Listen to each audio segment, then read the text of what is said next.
प्रयास IAS Academy। स्वाधीनता दिवस पर देश को संबोधित करते हुए प्रधानमंत्री नरेंद्र मोदी ने यूनिफॉर्म सिविल कोड पर अपनी सरकार का रुख एकदम साफ कर दिया।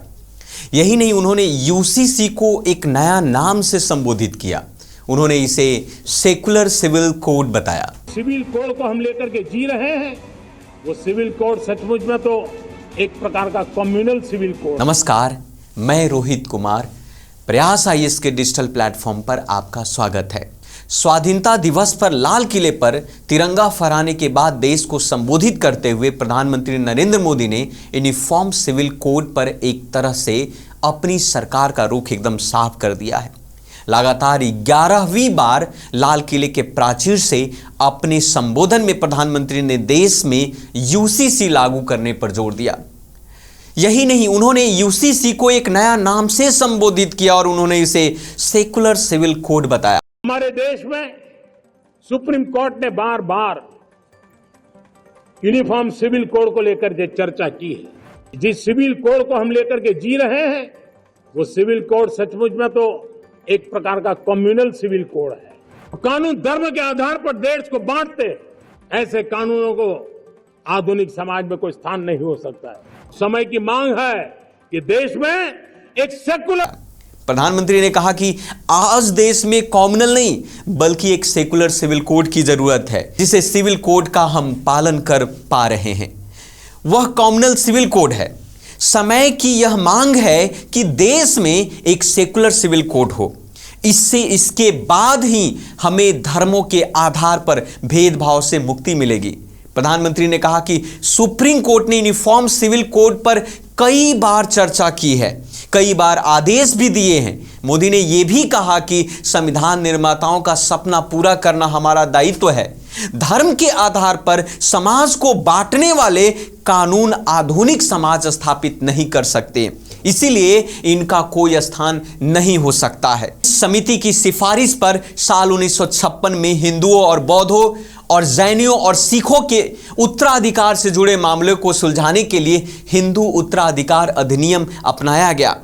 इसके बावजूद मुस्लिम, ईसाई, पारसियों के लिए अलग कानून रखे गए थे। साल 1955 में ही हिंदू विवाह अधिनियम बना, जो किसी भी रूप या विकास में हिंदू है, जिनमें वीर शैव, लिंगायत, ब्राह्म, प्रार्थना और आर्य समाज के अनुयायी हैं, उन पर भी हिंदू विवाह अधिनियम लागू है।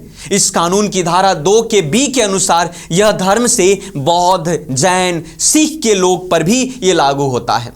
जैसे कि अगर हम मुस्लिम, क्रिश्चियन, पारसी और यहूदियों को अपने अपने कानून को अपने तरीके से पालन करने का अधिकार है। मुस्लिम, क्रिश्चियन, पारसी और यहूदियों के अपने अपने कानून हैं।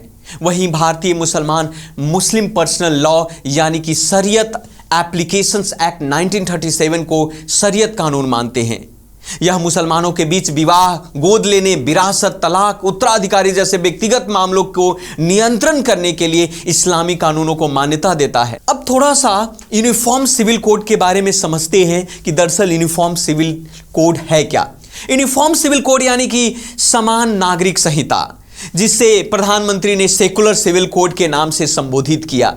इसका सीधा सा मतलब है कि देश में रहने वाले हर धर्म, जाति, संप्रदाय, वर्गों के लिए हर मुद्दे पर एक समान नियम कानून, एक समान कानून जो पूरे देश के लिए एक समान हो। इसमें सभी धर्मों वाले के लिए विरासत, शादी, तलाक और गोद लेने के नियमों एक ही होंगे। भारत के संविधान में देश के सभी नागरिकों के लिए एक समान कानून की बात की गई है। इसका अनुच्छेद 44 नीति निर्देशन तत्व यानी डायरेक्टिव प्रिंसिपल स्टेट पॉलिसी में शामिल है और इस अनुच्छेद का उद्देश्य है संविधान की प्रस्तावना में दिए गए धर्मनिरपेक्ष लोकतंत्रात्मक गणराज्य के सिद्धांतों का पालन करना है।